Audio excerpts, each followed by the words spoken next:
Open the terminal in superuser mode.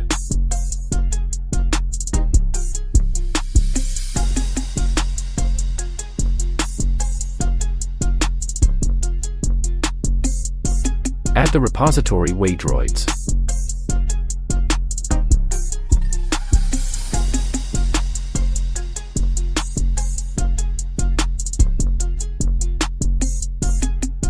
Run the install command to install Waydroid.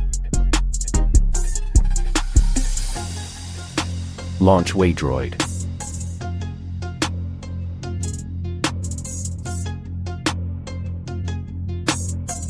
If you want to use Google applications such as Google Maps, Gmail, YouTube, then you should choose Android Gaps.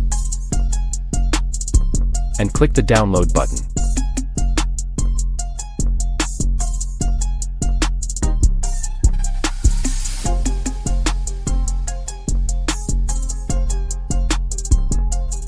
Once the download has been finished, click Done to confirm.